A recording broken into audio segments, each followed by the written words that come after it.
a pink sticky note. Jesus Christ, you know what you're looking at. I see a bag. I see some Clorox wipes. Well, in Sacramento, we call that a sack. Ball sack. Fuck!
Welcome back, Mighty Vandals, to Tubbs at the Club, the Idaho Vandals affiliate on the Big Sky Podcast Network. We are brought to you today by Snake River Stampede Whiskey, but we'll tell you a little bit more about that later in the show. Guys, I'm your host, Dallas Hammer, joined today by Brian and Martin, and we'll get to them in just a second. But it has been one of the longest weeks in Vandal history. These last 4 days feel like 4 years. It has been interesting. We left you guys with thoughts of me talking the Vandals into an upset win over Montana State, Brian predicting a very narrow loss.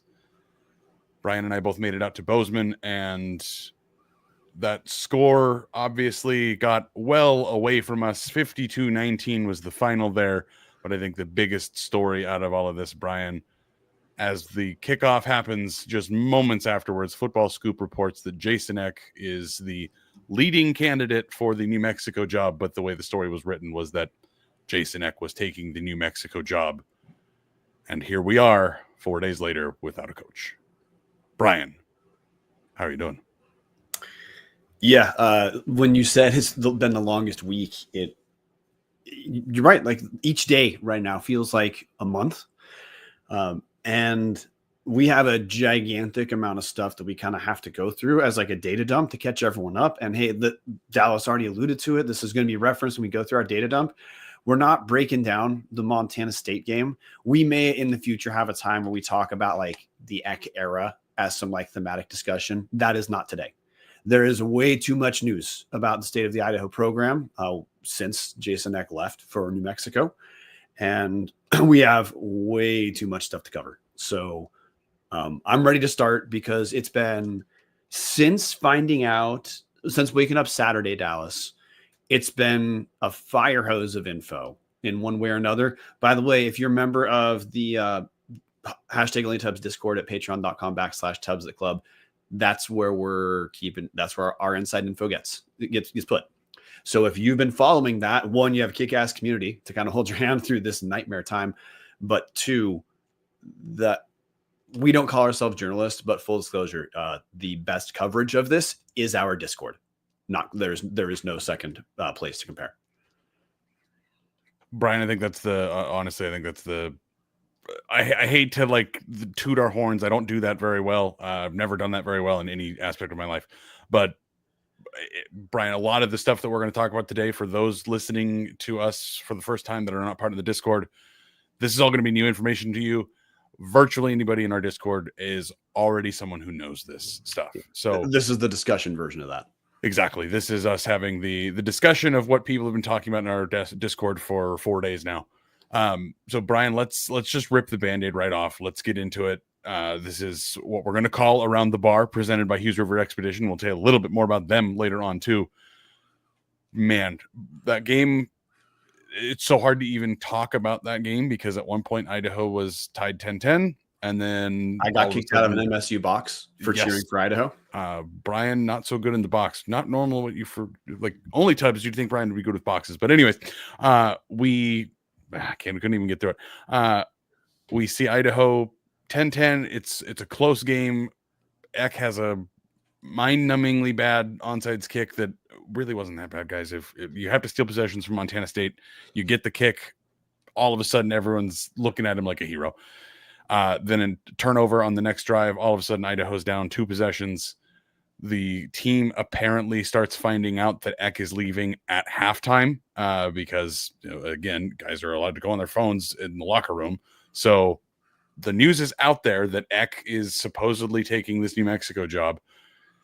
The second half, just everything completely falls apart. Montana State ends up absolutely just obliterating Idaho at virtually every level of the game. And that's where the story begins. That's where the story begins, Brian.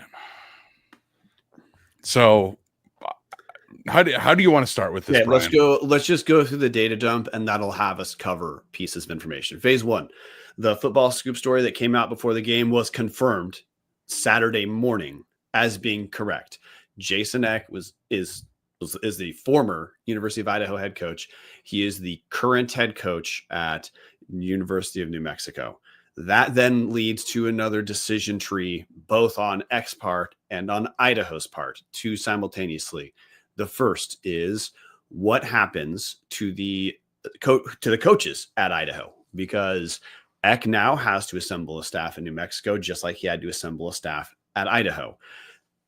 With the follow-up being, hey, players on Idaho, what's going to happen? We always know some number of players are going to leave in the transfer portal, but this is different. Let's get to the coaches first, because the players part is relatively straightforward. It took a minute for any news to come out about coaches leaving. In between Saturday and Monday night, defensive coordinator at the time, Dan Jackson, was offered the Idaho head coaching job. Dan Jackson called a meeting with available players on Monday morning. Sunday night, Dan Jackson's offered the job. Monday morning, he calls a meeting with the players. For the people who are aware of this meeting, the immediate thought was, well, why in God's name are you calling a meeting if you're not the head coach? Dan Jackson's obviously the head coach. Great, we have stability. There's already a bunch of dudes in the transfer portal, so maybe this will stem the blood. And there was excitement around the players thinking that this might be he's sticking around. We had been told that Terry Golick had a private meeting with players in which the unanimous consent was, if the hire was internal, at the literal level, internal as of that moment, Dan Jackson's who they would hope would be hired. Dan Jackson, we were told, was offered the job Sunday night. And on Monday morning, Dan Jackson informed the team that he would not be the head coach at University of Idaho, and that both Dan Jackson and Luke Schleisner would be joining Jason Eck in New Mexico. Now, we talked about this in the Discord later because we had this tip beforehand. But then Football Scoop gave a follow-up report, and it might have been today, that in addition to Dan Jackson and Luke Schleisner going to New Mexico, D-line coach Lonnie Fongupo And oh god damn it, it was low. I mean, do you want me to just go through the list, Brian, at this point? Well, sorry, I was trying to quote Football Scoop. Yeah, you take it. Yeah, guys, the TLDR here is that Brian broke this stuff to our Discord before Football Scoop got out there. Oh, go ahead, Brian. I got it. It was the Football Scoop reported offensive line coach Cody Booth and defensive line coach Lonnie Fongupo would be going with Jason Eck and Luke Schleister and Dan Jackson to New Mexico. We'd separately been told Stanley Franks is part of that crew as well. And sourcing on this is a little bit further away, but potentially strength coach Caleb Heim. Caleb Heim, our sourcing is the weakest on that. So just FYI. Which, to simplify for Idaho terms, if you're thinking, hey, which Idaho coaches may be coming back, that leaves wide receivers coach, recruiting coordinator Matt Linehan, Sams and Nichols coach Hunter Hughes, running backs coach Deontay Cooper, and special teams coordinator and tight ends coach Tyler Sutton. So that's it of the potential staff that could remain in Idaho right now. JD Johnson, director of football operations, has not been reported as leaving either. But that's he doesn't coach positions slightly different. Yeah, and he was a holdover from the Petrino era, anyways. Yes. Not nothing against JD. Just this is not a position that is typically one that leaves with a coaching staff. Right. So now, next question before we get to head coach, because we already established Idaho tried to do the internal promotion and were shot down. Now, it did take a minute to get an offer and an answer to Jackson. In that time, a bunch of players left in the portal. And since then, even more players have left in the portal. This is not an exhaustive list. But in short, if you're a starter on Idaho, you're from 2024, you're probably in the portal. The quick list of these guys to go through includes quarterback Jack Lane, in the portal. Only offer I've seen so far is from New Mexico. You guys know coach in New Mexico. Elisha Cummings and Day Buchanan, 2 of the 3 starting running backs. Nate Thomas was a senior, so all 3 starting running backs off the table. Two of them in the transfer portal. Wide receivers Jordan Dwyer and Mark Hamper both were getting a ton of attention from bigger schools. Jordan Dwyer with offers to the Big Ten, multiple schools in the Big Ten. I believe there was an SEC offer in there. Jordan Dwyer getting a bunch of big offers. Yeah. Tight ends and O-linemen who are in the portal include Leighton Vining, Jack Foster, Nate Azapardi, Aiden and Nathan Knappick, as well as Caden Robnett. And Mason Minnie, tight end, he's in the portal. Abraham Williams, defensive back who broke his arm and played like 5 seconds during 2024, but was an All-American kick returner at Weber State. He's in the portal. Number 1 cornerback Andrew Marshall in the portal. Safety Dwayne McDougal in the portal with a good number of offers. Freshman Diesel Wilkinson from East Valley and Spokane in the portal. Linebackers Jackson Eck. Not shocking to see Jackson Eck in the portal. Interesting though, his offers do not include New Mexico. He has a ton of good offers, but a lot better than New Mexico. Yeah, but just in case everyone's thinking, hey, Jackson's going to follow his dad, best information so far is no. In addition to that, the defensive line, again, some big names out. Malachi Williams, Xavier Slayton, and Dallas Afalava and Amari Notice, which is essentially like if you're a D lineman who is not a senior, you're in the portal. So that's pretty much the entire starting roster is in the portal. Now, some news we have to report about the dudes in the portal. We knew for a fact, everyone knew this for a fact, guys, that Idaho was going to lose some guys in the portal, regardless of whether Jason Eck came back or not. Good news, bad news. We have been told with our own sourcing that it's believed somewhere between 2/3 and 3/4 of the guys for Idaho who are in the portal now want to return to Idaho. They just want to know what they're returning to and want to verify they're comfortable with who they're returning to. Initially that we were told that meant Dan Jackson, but also we're going to talk about Thomas Ford later on. Thomas Ford is another guy that players, even though Thomas Ford's at Oregon State right now, players essentially consider Ford an internal promotion because of his 2 years previously. Now I say good news, bad news, because hey, that sounds promising to me, that a lot of starters could come back, because virtually none of the the freshman second stringers, some guys who absolutely played and contributed, virtually none of those guys have left. And a lot of them have been posting some like new profile pictures of themselves that appear to be them reaffirming their commitment to Idaho. So that part is great. Now, the part that's not great is, as Idaho guys are in the portal longer, because as it takes longer to get this job ironed out, so the players know they're committing to, a lot of the players are getting more attention than they thought they would have otherwise. And let's just say that the longer this happens, the lower percentage of current portal guys in should you expect to return to Idaho. You know, an example I think is, hey, I'm not, this isn't an inside source, but like Mark Hamper was one of the last Idaho starters to declare for the portal. Well, he's getting a shit ton of fantastic offers. I don't know if Mark Hamper knew he was going to get Big Ten offers and Stanford offers before he entered the portal, because we didn't get this done before that. Mark Hamper, again, not trying to speak for him, but just because he was a late entry, Mark Hamper might be an example of a guy who Idaho could have kept, but because the job's not done yet, he's gone. But that's the player situation. Virtually every single starter is out in the portal right now until those people recommit to Idaho. They're not at Idaho. Think Jack Lane there. But there's reason to believe some could come back depending on how the coaching situation itself works out.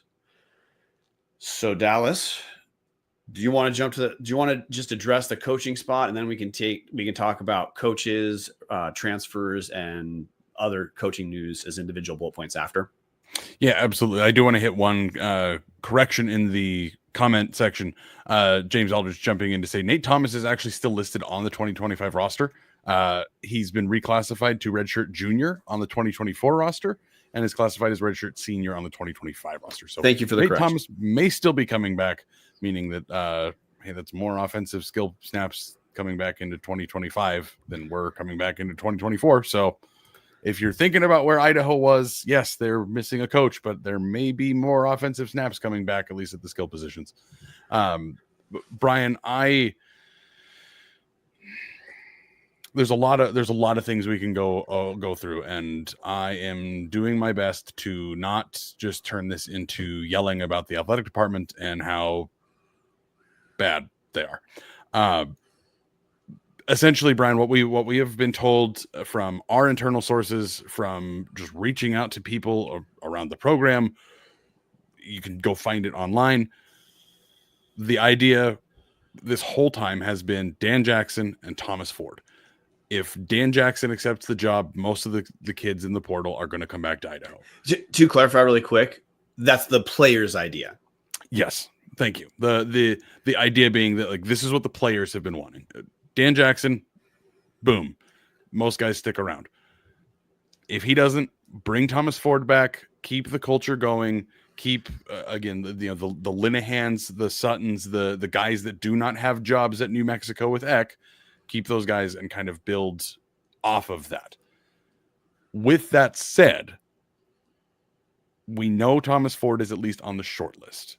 We don't know, again, if he's going to be picked, and this is the one thing I will give Terry Golick. Look, you got to get this hire right, and as much as I might, I take Andrew's comment off here, and you can see I've put it in my graphic here. I want Thomas Ford.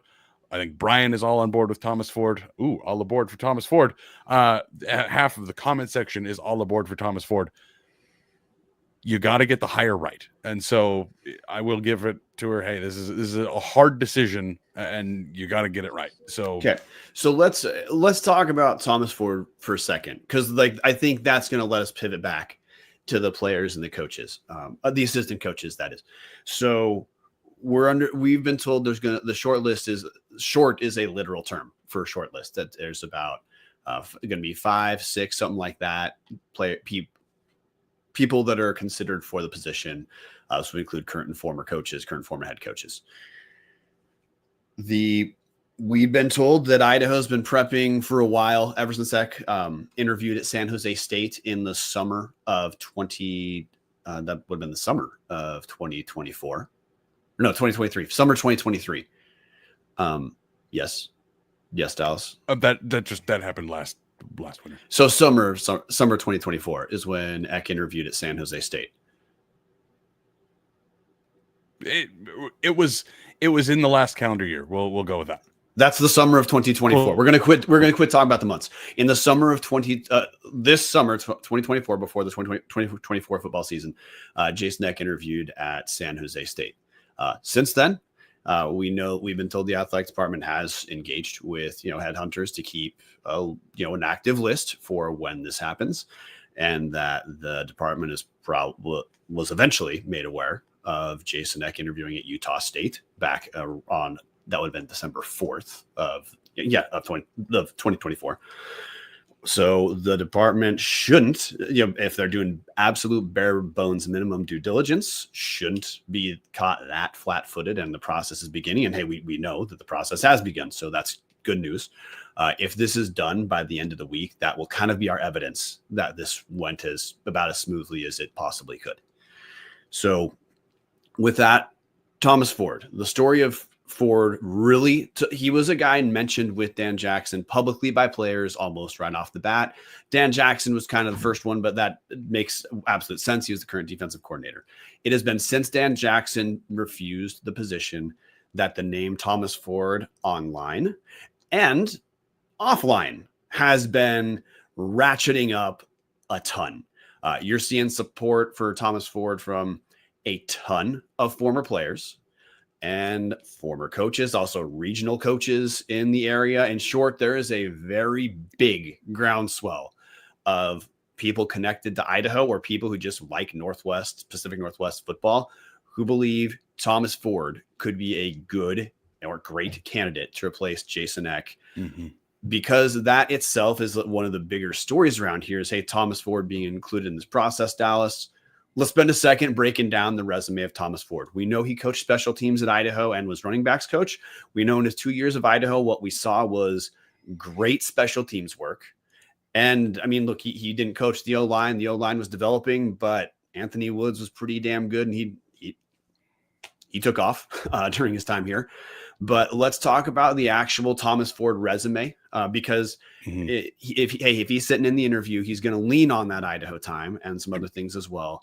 But, Dallas, sell me on Thomas Ford, potential head coach. Look, so the big thing with Thomas Ford for me is you have obviously his personality. I think he's very good at recruiting. He's very good at building relationships with guys, I think, which is quite obvious because if you go looking around the internet, just look for, honestly, if you search for Thomas Ford or T Ford or Coach T Ford, or it's not too difficult to jump onto Twitter/X, search for Thomas Ford, and you're going to find all sorts of players quote tweeting and retweeting and posting all these things about bringing Thomas Ford back. If you look at Thomas Ford's resume, there's some spots that are maybe questionable, but I think that it when you contextualize it, it's not as bad as it looks. Simon Fraser, head coach, 2018-2019. If you look at his overall record there, bad. Super George 111 comes in the comment section. Do not confuse Thomas Ford with his brother Tracy Ford. Tracy Ford, the former Vandal player. Thomas Ford, the former Vandal coach. Simon Fraser, head coach there. Record not great, but that was because Simon Fraser was so bad they shuttered their football program. Thomas Ford only won 2 games, I believe, at Simon Fraser in 2 years. One of those wins was their first win in 4 seasons. This is not a guy who came in and completely blew apart a program. This was an awful program, and he somehow lifted up the team to get at least a win. After that, he leaves Simon Fraser, becomes a quality control coach at UW. This is right before the Kalen DeBoer era started. So as things change over there, he comes over. Thank you, James Aldrich, in the comment section. He won more games in 2 years at SFU in the 2 years before and after combined. Again, did a pretty good job in a pretty awful situation. Then you get to Idaho, and this is where this is where it's very easy to tangibly say, hey, he was the running backs coach and the special teams coordinator. I mean this not as a shot to Tyler Sutton. I hope he sticks around. The special teams of Idaho were really good the previous 2 seasons. This year, nowhere near close. there was a regression really pretty much everywhere. Return game was not quite as strong. The kicking game was obviously a mess. Just everything about special teams took a step back once he left the program. Then you also take into account he was the running backs coach. Anthony Woods came out of absolutely nowhere as a true freshman and became an all Big Sky first teamer in 2023. Huge explosion for him. He obviously moved on to Utah and then got hurt, etc. Then you move on to Thomas Ford becoming the running backs coach at Oregon State. I don't know if anybody watched a whole lot of Oregon State football. Unfortunately, Giovanni McCoy and their passing attack were putrid, I think, to put it lightly. Their offense was not good. The only thing they had going for them was their running game. Their running backs were exceptional this season. They just didn't have a quarterback or a functioning offense to win more games than they lost. So when I look at Thomas Ford, I see a guy who's been successful in all of his last jobs. Again, Oregon State, I feel like he did a pretty damn good job with their running backs. Idaho did a good job here. The players obviously love him. He's an instrumental part of the culture. This is the other thing I like about hiring Thomas Ford, special teams coordinator. Yes, he was a running backs coach, but being a special teams coordinator means that he interacted with almost everyone on the team. This isn't just saying, hey, Matt Linehan's a Vandal legend, let's make him the head coach. Well, he worked with the receivers and then the offense. Yes, all the coaches interact with the players, but it's a little bit different when you're getting a coordinator who has to work with every single position group. You take that back to he's got head coaching experience. Yes, it's Simon Fraser. Yes, his record there does not look good. Stadium High School before Simon Fraser, he took a team that hadn't gotten any wins the season before he showed up and then turned them into a playoff caliber team at Stadium High School. So for me, Brian, I see Thomas Ford wins most places he goes. And yes, Simon Fraser is an ugly dark spot, but they don't have a program anymore. That's how ugly of a dark spot Simon Fraser just was itself. For me, it's Thomas Ford, number one option. So I want to go back further in his resume because different from you, I don't even care about Simon Fraser. Like that structurally, there's nothing anyone could do there. But I want to look at the rest of his resume because Ford has been coaching for a while. You know, he is certainly not an advanced age, but he's been coaching for more than 5 seconds. So in addition to the time at Idaho, University of Washington, and most recently at Oregon State, part of what interests me about Thomas Ford is how you talked about his time at Stadium High School, rehabbed a terrible team in Seattle, turned them into a playoff team almost immediately. Before that, he had experience as a D3 defensive coordinator at University of Puget Sound. Also has time as a Division II wide receivers coach and special teams coordinator. That's at Southeast Oklahoma State. He was there for 4 years. He got his coaching career started as a running backs coach at Linfield. He was a very successful player as a running back at Linfield. That's in Oregon. But hey, the reason I bring all that up is, hey, the case for Thomas Ford, I think he has a pretty wide set of experiences. It's not a simple linear movement from D1 or FCS, whatever that you might see on some people's resume, but he has a lot of experience in a lot of different parts of the country. He's developed, he was promoted into coordinators at most of the coordinators or head coaches at essentially all his stops except at Oregon State. But in addition to that, what we've seen at Idaho, we saw evidence only of effective good coaching at Idaho. We know for a fact that he connected with the players. There would not be this groundswell of support for Thomas Ford if he did not connect meaningfully with the guys he recruits. And we also know the big thing, the biggest home run that Ford has, the biggest ace up Ford's sleeve is his recruitment. Thomas Ford was instrumental in recruiting a ton of the roster that we know and love from the last 3 years at Idaho. A lot of guys who made all conference, a lot of guys who we all became connected to, made it to Idaho because of Thomas Ford. That's the way that Thomas Ford answers a lot of questions. And having personally met him many times, he has the intellect and the temperament to be a head coach. He has the ability, if he has the ability to recruit guys, he has the ability, personality to raise money. He obviously is a leader because there would not be this groundswell of support from the players had they not viewed him as a leader at the University of Idaho. So, hey, like, full disclosure, like, I'm all in on the Thomas Ford train. There's other guys we have to talk about, but I think it's pretty clear there are lots of reasons to like Thomas Ford as a potential coach. In addition to the fact that it is a version of internal promotion where you could say this is a continuation of some of the Jason Eck era, but in a different way, taking a different step. Now, we do need to acknowledge, like, hey, what are the gaps in the resume of Thomas Ford to you, Dallas? No play calling experience that we know of. The only coordinated job that he has ever had.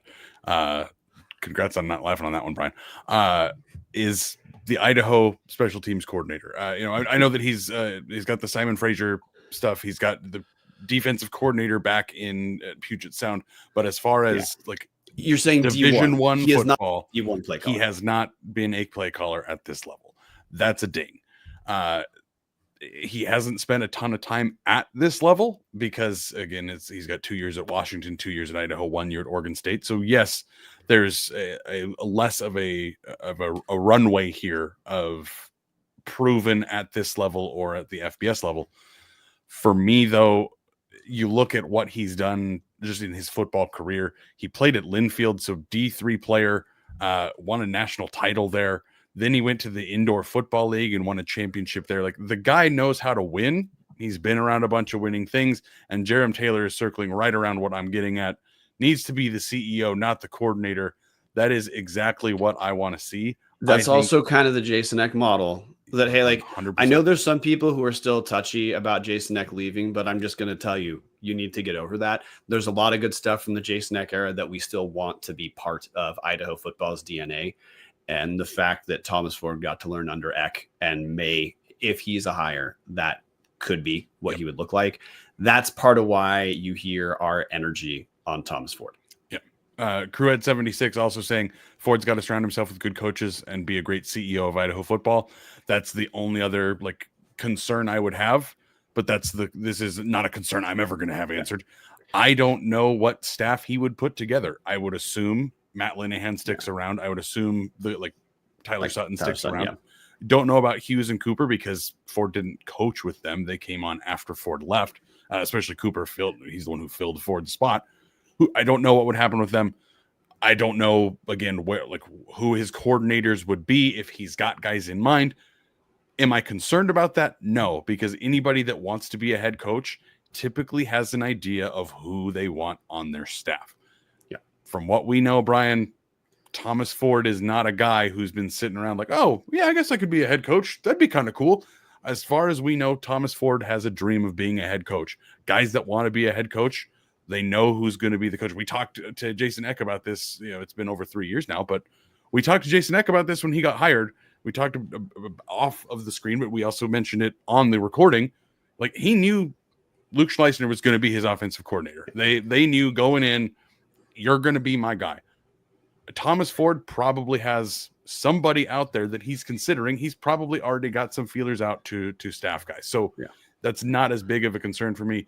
I want to call out here Tori Mellon. Cooper is at Idaho because of Ford. I do actually remember that. I think Thomas Ford gave Eck the recommendation of Cooper. So you could imagine he'd probably stick around. And obviously the running backs look great this year. So I would love to see that.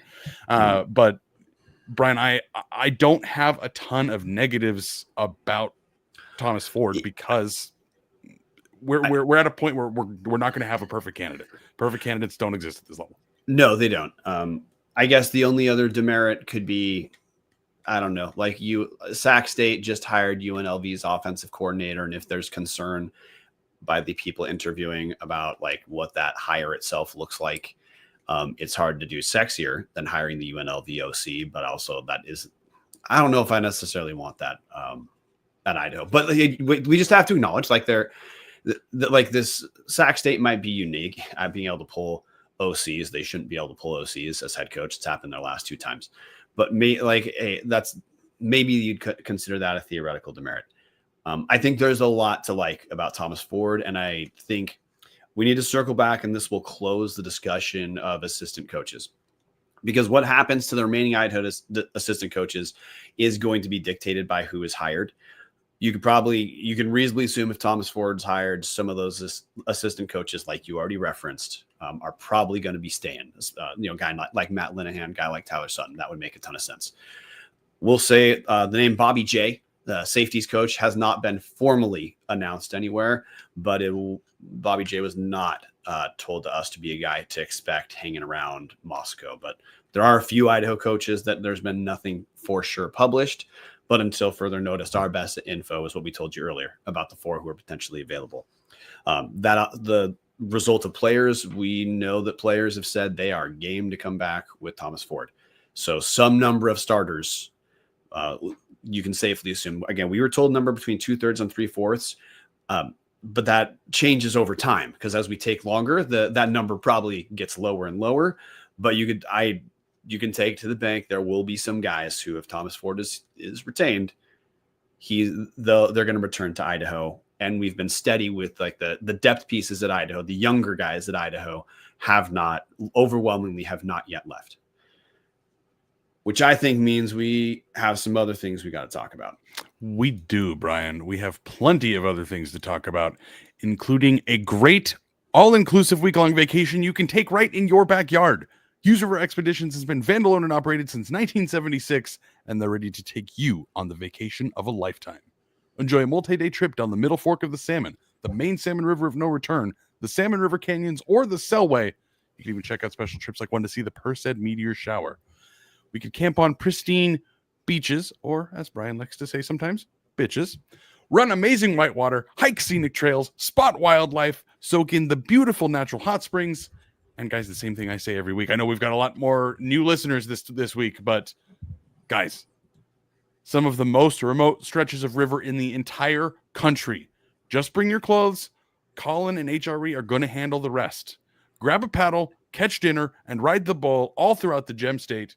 Call him now, 406-540-4450, or check him out at hughesriver.com.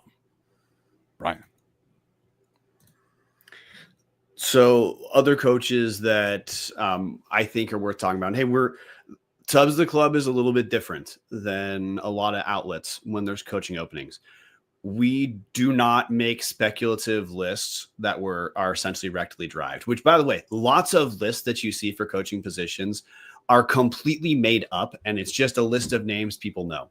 If that is you, if you really want to know a list of guys who would be kind of cool to hear their name announced, then I can tell you how to do it. Old owners of Tubbs at the Club, because that's what you can do that. The other is look at the North Dakota State, South Dakota State, and South Dakota coaching rosters for the last 3 years.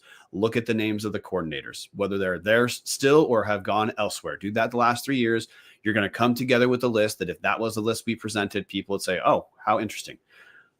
We're not going to do that. You can do that on your own. We're only going to talk about names that we have reason to believe it's worth talking about in public. And I want to talk about Bobby Daly, defensive coordinator at Montana State. He's younger. He has not been coaching for a long time, but he's a familiar face to some Vandals because Bobby Daly he cut his coaching teeth at Idaho. He played at Montana State. Then when he gets into coaching, he's a grad assistant at Idaho in 2013 through 2014, gets promoted to director of football operations from 2015 to 16, then coaches Idaho linebackers from 2017 to 2018 before moving. Pause very quickly, Brian. I want to point out for those who hear 2017, 2018, that's when Caden Ellis and Christian Ellis, who are both currently playing in the NFL, played linebacker at Idaho. Sorry, Brian, continue. Right. Here for Petrino time, but Bobby Daly was part of the good part of Petrino time. Returns to his alma mater, Montana State, in 2019. Starts out as linebackers coach and assistant head coach. The last 2 seasons, he's been elevated to defensive coordinator, aka coordinated, at Montana State. This year, and as a coordinator, now he's young. As we just covered, the Bobby Daly resume only has 2 stops. and does not have as many years as the Ford resume. And, look, experience versus youth, there's merits and demerits in each version. Like, you can have too much inexperience, but you can be too old in the tooth and not have the same energy. I don't think that applies to either of the guys we're talking to. I'm just acknowledging that's a spectrum where one is not always better than the other. Montana State's been very good defensively the last 2 years. This season, Montana State had the top defense in the Big Sky, giving up 16 points a game in Big Sky play. We saw Montana State decimate Idaho twice this year, and defensively, that was part of why Idaho got their ass kicked twice against Montana State. So Bobby Daly, for the short amount of time he's been a coach, what we've seen as a coordinator, he's been pretty damn good.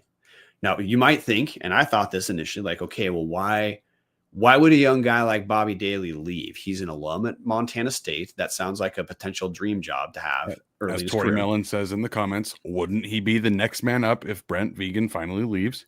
Okay, well, Tori, here's the issue. And a reason why I believe the idea of Bobby Daly being interested in a job like Idaho is Brent Vegan next year, Brent Vegan's going to have 2 kids at Montana State. So on one hand, you're right. Being the DC at Montana State, who's an alum, if Brent Vegan leaves, you got the choice to go with him or presumably be in the front running to be their head coach. That's a pretty good place to be. The other side being, if Brent Vegan decides to hang around for a little bit longer because he likes coaching his kids and he's doing absolutely fine at Montana State, Bobby Daly might have to wait a little bit longer than you'd think. And the coaching industry is fickle. If you have opportunities in front of you today, that does not mean they're going to be there tomorrow. I always talk about this on our show. Look at Jay Hill at Weber State. When Weber State's making Final Eights, he was summer after summer, always in discussion for G5 jobs. Weber takes a half step back in his last year. His name isn't included in any jobs. So he now has to go the path of let's go be a coordinator elsewhere. Now, again, like Jay Hill's doing fine, but if you want to be a head coach and move up the head coaching tree, you got to take the jobs when they're available. So Dallas, that said, that's kind of the Bobby Daly situation. Your take on potentially hearing the name Bobby Daly for Idaho? Yeah, so I do want to hit a couple comments in the comment thread. James Aldrich, why go coach at Fresno when you can try to win a natty with your kid? Crew at 76 Vegan doesn't seem very aggressive about leaving MSU. One of the things we didn't mention about those kids, the older of his children that's going to be on the roster next year is on the defensive line. The kid that is coming in as a freshman for the 2025 group is a quarterback. So as Vandal fans are very, very, very well aware of, it's pretty easy to stick your kid out there at quarterback in the FCS and just get away with it. So I don't know how Vegan's kid is. I've looked at his 24/7, but that doesn't mean anything. He had a handful of other FCS offers. It makes sense that Brent Vegan might be wanting to stick around here. He's built a hell of a program. They're constantly over and over and over again in the finals or the semifinals. If your kids are on the team and they're going to be able to play, like there's a lot of worse places to be than the head coach at Montana State. So it does make sense that a guy like Bobby Daly could be looking to move on. Yes, he's a lifelong Bobcat, one of their best players in program history. But I go back to looking at his history with Idaho. Brian, he doesn't have the coaching resume of anybody else because he's got 2 places he's coached at. He coached under Petrino and he's coached at Montana State now under Vegan. But I look at what he's done. Man, the linebackers at Idaho were phenomenal when he was here. I remember when he moved on, I think there was discussion probably on this show. I remember thinking, oh, that's unfortunate. That's a good coach. Like Idaho's linebackers are good. Like Caden Ellis is in the NFL. Caden Ellis had a major play yesterday. Christian Ellis getting a good amount of playing time as well. Obviously, he played primarily outside of the Bobby Daly era, but I look at it, Brian, and see, okay, he's a guy that's not even 40 yet, very young, up and comer. He played at MSU. He played in the indoor football league. I think he played in the arena football league as well. Those are a dime a dozen nowadays. But he's a guy that has won a lot. I don't hate it, Brian, because the Montana State defense has been insane. And as the linebackers coach, man, he got Troy Anderson to the NFL. I know Troy Anderson was certainly good before he showed up. Troy Anderson got to the NFL. Callahan O'Reilly was really good a couple years ago. Their defense, you can't talk enough about. They have the best defense in the conference. And of all of the Big Sky schools over the last 5 years, they're the only squad that has come anywhere near close to hanging with the Dakota State schools. So, and you have to acknowledge that in the 2 years he's been DC, you've seen strategic adjustments of what Montana State does. Mm-hmm. So that, to me, that's evidence of the dude at the level he's been coaching. The dude knows what he's doing. Yeah. And just like with Thomas Ford at special teams, our evidence is only he knows what he's doing. Bobby Daly's got that on the defensive side of the ball. I think the obvious demerit that you have with a guy like Daly is just because of only coaching in 2 areas. I can't tell you how effective a recruiter he is. In the inverse, he's got the play calling advantage over Thomas Ford as a coordinator at the D1 level, if that matters to you. But Thomas Ford, I can explain to you how Thomas Ford gets some dudes who you don't think Idaho might get, because we've already seen him do it at the University of Idaho. Mm-hmm. Out of those 2, one, hey, if I hear both those names, I'm stoked. I'm more in on Thomas Ford because I think if you can recruit the best guys at our level, that answers a lot of questions and buys you a lot of margin for error. Whereas Bobby Daly can be a fantastic coach, but he would have to prove he knows how to recruit. And this isn't to say he can't. It's just he walked into a well-oiled machine at Montana State that was doing great. Thomas Ford at different levels has been involved in rebuilds, Stadium High School. I know it's high school, but to me, that's not irrelevant about understanding the need to change a culture and doing it as the guy at the top. And then he was part of the culture change in Idaho. So those are kind of the two home run parts to me about Ford that make me feel great about Thomas Ford, that I don't think there's no reason to say, Bobby Daly has them. Doesn't mean he doesn't, but we're hiring a guy. We don't have, there's some things we have evidence of, some things we don't. So that's why I'd put in my ranking of those 2 guys. That's why I'd put Thomas Ford above Bobby Daly. Mm-hmm. We know there's a few other guys because the list is 5 or 6, but again, we're not going to rectally derive names to talk about. Brian, one thing I do want to quickly mention about Bobby Daly, just a reminder to everybody from last week, we did all this preview stuff about Montana State, and Eck, for whatever you think of him now, a week ago, we all thought, man, Jason Eck is this genius, incredible football coach. He's been doing a great job here. Everything he had to say about Montana State was they are the best team in the conference for misdirection, disguising their coverage, mixing their coverage, completely just throwing shit against the wall, and it being, oh, hey, they ran man blitz against UC Davis and didn't do that really any other game this season. Bobby Daly strategically would be a phenomenal hire as a football coach. Yeah. But again, at this level, I do think Jimmy's and Joe's over X's and O's. That's to steal the words of another former Montana State coach, Jeff Choates, about Jimmy's and Joe's, not X's and O's. So there's another guy that we need. I think it's worth addressing as a potential name. But before that, we got to talk about Snake River Stampede. We talk about 2 great options as coaches. We got to talk about 2 great options in your whiskey cabinet. Snake River Stampede Canadian whiskey. There's 2 different ways you can go with this. You have the Snake River Stampede entry level, double barrel finish, first fill bourbon, then finished in Oloroso sherry casks. You want to class up to celebrate something. Grab your Snake River 1915 small batch, double barrel finish, first fill bourbon, then ex-Canadian rye whiskey casks. You can't go wrong either way. Grab yourself a Snake River.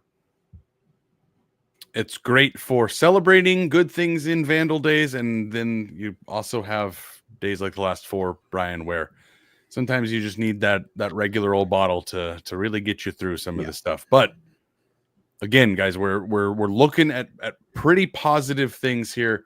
I would be thrilled with Ford or Daly. Brian, I want to say one more thing. Jerem Taylor brought it up. Biggest roster turnover with Daly. And Jerem is probably saying, hey, rotate other non-Thomas Ford names in there. Probably bigger roster turnover with those guys. I think the team stays mostly intact with Ford. That's a short-term, long-term thing. And short-term, long-term this season, I don't think are completely divorced from each other. But whoever is named Idaho's head coach, they're going to have two jobs right off the bat, because we'll say, hey, there's a lot of stuff we learned from Jason Eck that I think we need to not throw out the window, no matter how hurt you feel about Eck leaving. One of the things Eck described regularly is in FCS football now, this is just like what Danny Sprinkle said at Montana State during that's Big Sky basketball. In 2024, at this level, you build rosters, not programs. Now, hey, that doesn't mean culture doesn't matter, because that's probably the program part. But when Jason Eck is saying you build rosters, he's saying you get a roster one year, you maximize it, you're going to lose some. So keep what you can. Then next year you start building your new roster. Whoever's hired is going to have to build a roster. They've lost virtually all the starters. We're happy with the depth pieces, but the depth pieces, some guys are going to be promoted, but there's some starters we want back if we can get them. And we're going to need a guy who can also get some plug and play stuff in the transfer portal, because there's truly about 20 open spots right now based off transfer portal stuff. That is going to be a bigger mountain to climb if it's a guy like Bobby Daly or someone else. If it's a guy like Thomas Ford, he can get some of those Vandals back. And we just also know the ace up Ford's sleeve is recruitment. Mm-hmm. So if that is your question about next year and then potentially stability into the future, that's an advantage Tom Ford's going to have over anyone. Yeah. Guys, I have never said a whole lot of positive things about Paul Petrino, because honestly, when you hear a coach yell cunts at the offensive line in the first spring practice of his tenure, you get pretty sold on the guy real fast when that happens. For all of the man's faults and the horrible records he left here at Idaho, the guy could recruit. The guy knew what he was doing when he was pulling players in. Now, were they coaching them up particularly well? No, but the cupboard was stocked for Jason Eck, and yes, he did a great job with bringing in his own freshmen, and we didn't expect Anthony Woods to come in off the street and essentially take the job away from Roshan Johnson. But there was enough talent here that Jason Eck was able to walk in and make things work. James Aldridge in the comment section: the average lifespan of a football team is 1 year. Jason Eck during last year's playoffs. I think we can get into that on another episode, Brian. I think that's a lot of the reason why Idaho is looking for a head coach. I think Eck was looking for a little bit more stability than is offered here at Idaho. But again, we can get into that later. For me, man, if you're going to commit to a coach, you commit to the guy who's going to bring players in, and you hope that he's going to surround himself with enough guys that can coach. There's plenty of guys that couldn't coach. I could coach a team. I'd do a real shit job of it, but I know enough about the air raid concepts that I could throw together a half executed offense and maybe score 7 points on a high school Friday night. But that's, again, you can find that kind of thing a dime a dozen. I can't relate to high school kids. I don't know many coaches that can. North Carolina hires Bill Belichick, and the biggest question is he going to be able to relate to the kids? For me, man, Thomas Ford is very obviously known for that. But Brian, we're getting close to an hour. I do think it's worth mentioning at least one other name. This is kind of the pulling things out of our ass, but yes not and no. Really. Yes and no, only because there is one other coach we know that applied for the job last time, was offered the job last time before Jason Eck, turned the job down, which is why the job went to Jason Eck. So Brian, would you like to tell the people who this mystery third candidate is that may or may not be interested this go round? Yeah, it's Joel Thomas, which we know for a fact. Joel Thomas was offered the Idaho job in 2021 ahead of Jason Eck, and Joel Thomas declined the job. So, hey, why would you potentially think Joel Thomas is included? Well, because Terry Golick thought highly enough to try to get him here back in 2021. The background for Joel Thomas, we all know he's a Vandal alum. His coaching history is mostly pros, though. He has not been hasn't been a college coach since 2014. His college coaching background started as a grad assistant at Purdue in 2000, 2001. He hopped from there to coach running backs at Louisville in 2004, 2005 at Idaho, his alma mater. He was a co-offensive coordinator, and then he coached running backs between 2006 and 2014. He was the running backs coach at Purdue, then Washington, then Arkansas. And from 2015 on, he's been a pro coach for 8 years, 2015 to 2023. He's running back coach of the Saints. And currently he's the running backs coach of the New York Giants. We just talked the rationale of why to think about the guy as related to this job in some way or another. And the benefit is obviously, he has coached some at the collegiate level. It's a different collegiate game now, but he's still been coaching. So he's been in this evolving game as a coach. The downside is he hasn't been involved. College has shifted in tectonic ways since Joel Thomas was a college coach. Multiple times in tectonic ways since he was last a coach. And so we don't know what that means as far as what Joel Thomas, the FCS recruiter, would be. He does fit a kind of trend right now of trying to get a sexy NFL guy in. However, usually the sexy NFL guys are hired for like complete reclamation projects. Yes. And the NFL guys have usually had names that would ring out more with current players than Joel Thomas. Now, Joel Thomas does have the gravitas of being an NFL coach. He's got those connections. You can bet if he's ever a college coach, he's going to have no problem having those pro days loaded with NFL connections. So like, hey, there are absolute benefits here. And Brian, I know you're not a big NFL guy, but it's pretty easy to just walk into a room and be like, yeah, Alvin Kamara, I did that. Like it's pretty easy to walk into a living room and tell a kid that wants to play in the NFL, yeah, hey, I coached Alvin Kamara. I've turned him from a third-round pick into one of the best NFL running backs, fringe Hall of Fame guy. Pretty easy to do that.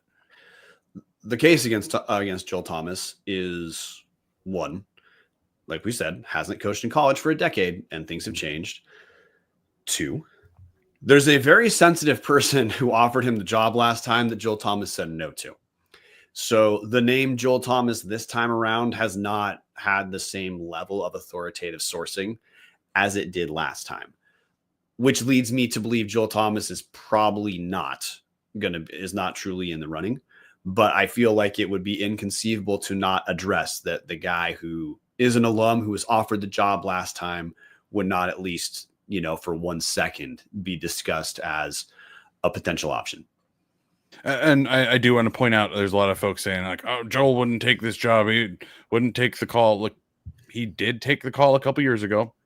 And if anybody's paying attention to the NFL right now, there's a good chance that everybody in New York is getting fired. Now, the owner may choose to stick with Brian Daboll and Joe Shane for another year because they knew going into this year there wasn't a quarterback, and maybe that's maybe they get a reprieve there. But the other problem here is if everybody gets fired. Tyrone Tracy has been about the only bright spot on the New York Giants. So I don't think Joel Thomas has any shortage of NFL jobs if he wants to stick around in the NFL. It just, again, this is the most speculative part we're ever going to get to, guys, only because we know Joel Thomas was a finalist for the job the last time it opened.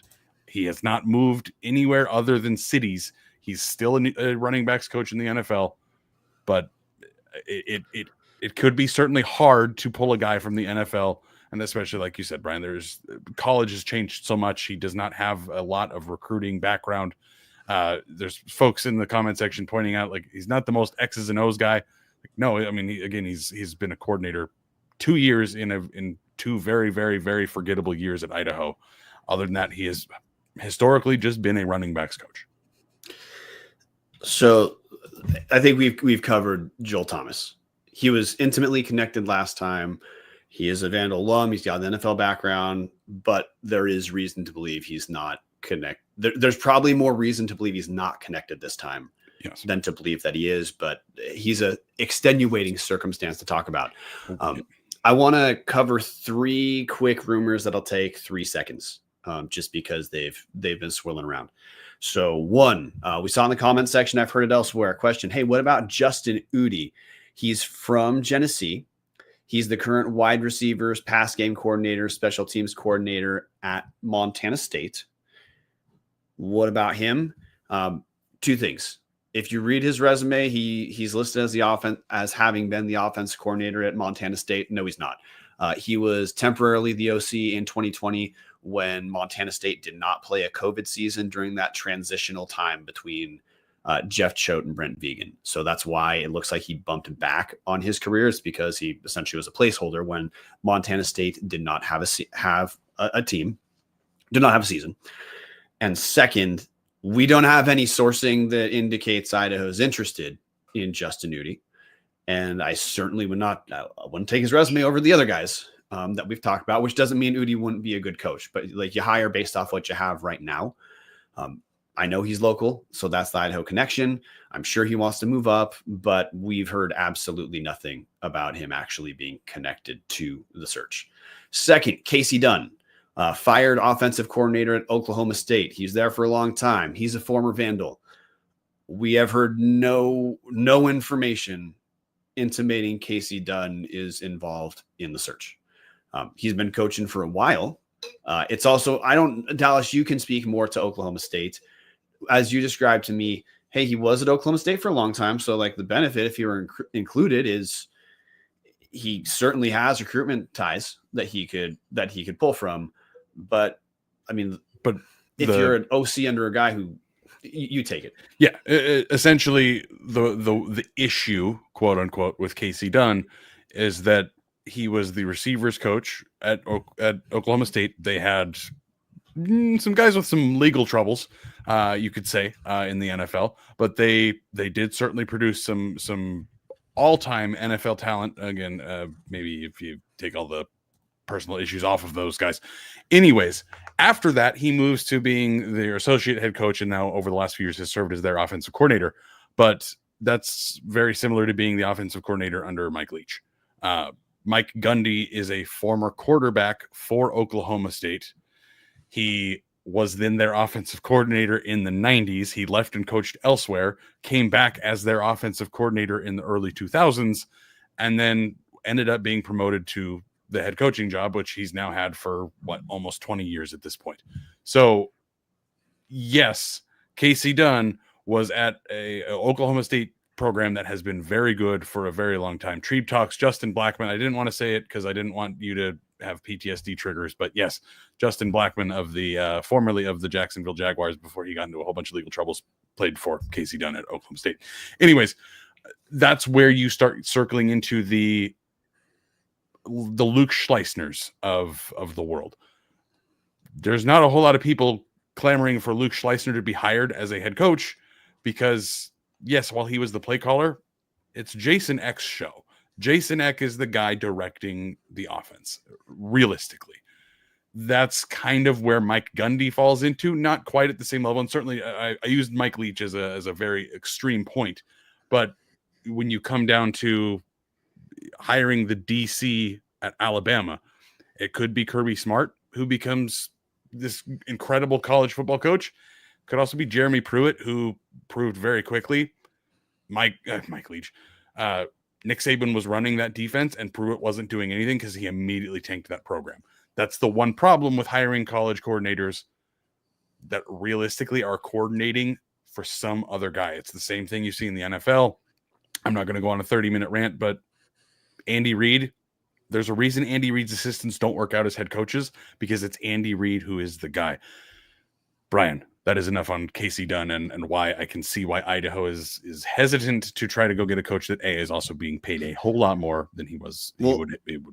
I just want to buttress to redirect what you said. We also have received no information whatsoever to indicate he is anything other than a speculative name because he's a Vandal.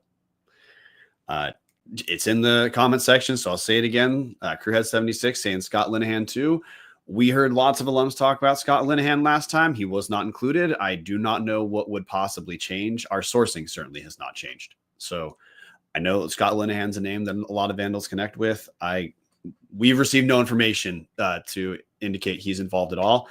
And I will say, as an analyst at Montana under Bobby Houck, I don't know what he He really did. I think there may have been a time where Scott Linehan would have been a fantastic home run hire at a college level. I don't think that's 2024. So that name's talked about by alums. We have no information whatsoever to indicate that that's the case. Dallas is passing out every time I reference that. I'm just trying to close the book. That's just not a name that we've heard coming our way. One last rumor that's not coaching rumors I do want to put to bed, Dallas. This has to do with 1889 Collective. That's Idaho's NIL. Just had been brought up that we know Jason Eck left again. And hey, at some point we will talk about the Eck era, but that day's not today. There's too much going on. There had been some concern brought to me within the city of Moscow that Jason Eck was given a bunch of money from 1889 and then left. That is 100% false. 1889's money is exactly in the bank account like it was when Greg Kimberling came on our show to talk about how they're raising money so they can support student athletes and coaches, depending on what you want to do with the money you may donate to 1889. But if you were thinking like, hey, I heard 1889 has done something with Jason Eck, didn't happen. Money's in the bank. It's there for athletes. The end. That's pretty much it, Brian. We could go for 45 to 50 more minutes on NIL and the Idaho Athletic Department and how things are all tied in to poor decisions being made by Terry Golick. But what we're going to do is, well, she's here. I hope that she falls ass backwards into another good coach. She's done it twice. Let's hope that she can do it a third time. Yeah. Look, I think a lot of the anxiety people had around changing coaches is the fact that Terry Golick's involved. I think I'm speaking for a lot of people here. I don't have anything to add other than, hey, there's some brain dead stuff. Like Sacramento State has released public statements regarding like, hey, the coaching search is ongoing. We're interviewing candidates, stuff like that. Even though it doesn't have much information, it's the kind of stuff that gives people permission to relax. Terry Golick is not smart enough to do that. But the big thing is we do know the coaching search did move pretty quick. Now, I feel like it took a few days to really get running. And in that time, that might have been enough to lose some guys that it's over with. But the big deal is we need a job done. If Idaho has a coach by the end of the week, then I think you can say, you know what? You can rightly acknowledge things Golick has done incorrectly, as we've done exhaustively on the show and will continue to do as they come up. But if this is done by the end of the week, then we'll say, hey, this isn't necessarily one of them. If this extends further, as the last search did, Idaho doesn't have enough time for this to go much further if they're going to recruit a roster, because this is a completely different scenario. Even though it's only 3 years later, it's a completely different scenario with how guys have no restrictions on transfers. So the clock is ticking. If it gets done within the week, then we can acknowledge a person did something well while still acknowledging there's a litany of things we think we know they screwed up. So on this one, got to give her a little bit of time. It feels like it's been 4 months, but it's been 4 days.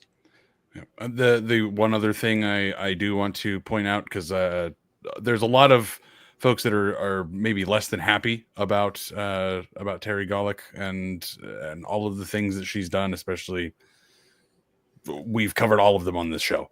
Then there are people that are upset that Jason Eck has decided to leave Idaho and all of the things he'd said in the press conference about turning Idaho into a championship winner. Like, that obviously didn't hold true enough for him to stick around here. 2 points I want to hit on that very quickly. One, guys, Jason Eck's contract has come out with New Mexico. He's getting paid $1.15 million next year, and in year 5 it'd be $1.35 million. So the guy's going to make a little over $6 million over the next 5 years. So close to tripling his contract here. That's a pretty significant upkick here. So it makes it very, very hard to be upset at a guy that, hey, look, you did put in 3 phenomenal years, the 3 best years I've had of my lifetime as a Vandal fan. He went and got paid. Good for him.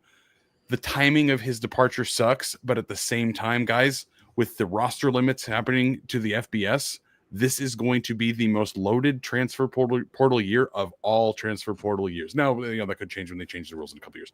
But right now, as it stands, this is going to be the most loaded portal that has ever been seen, because there are guys in the FBS that just are going to lose their spots because there's just not the roster spots anymore.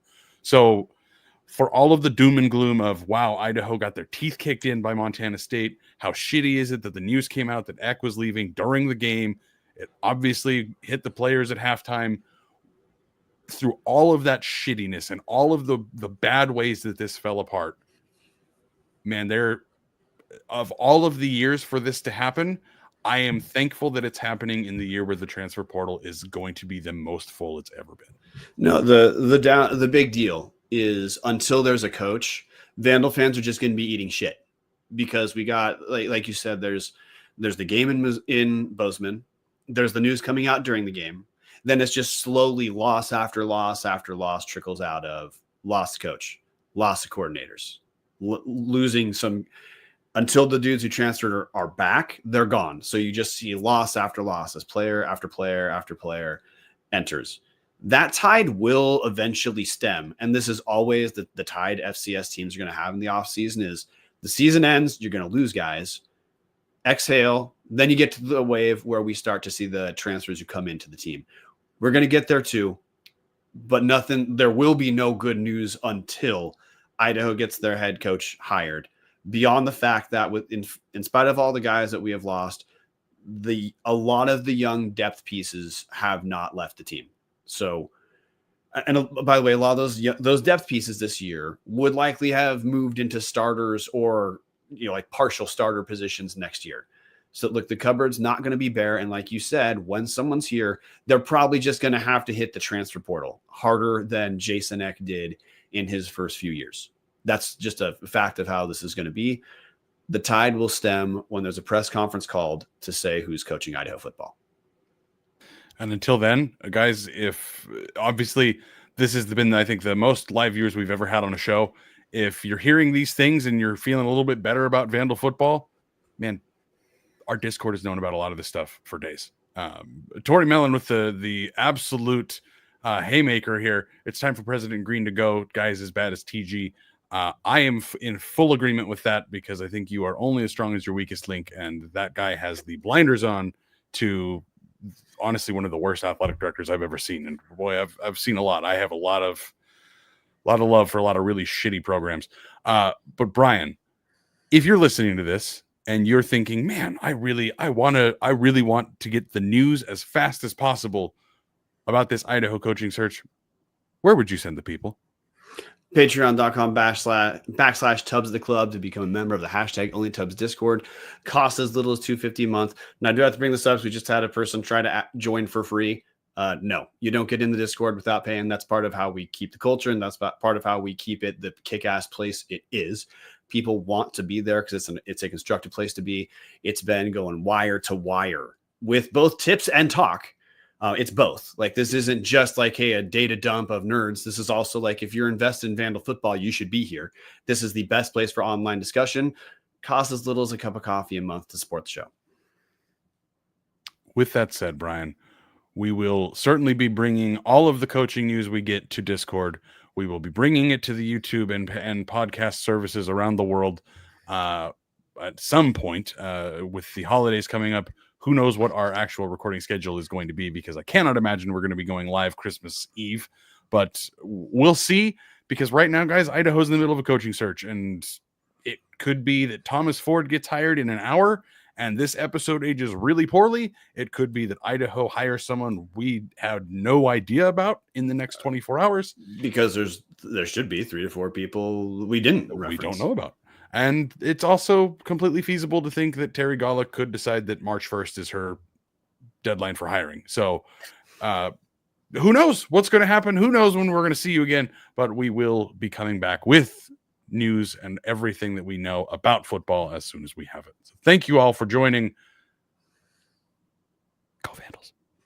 Go Vandals. Now I just got to find the damn videos because this moved on me. Welcome to my...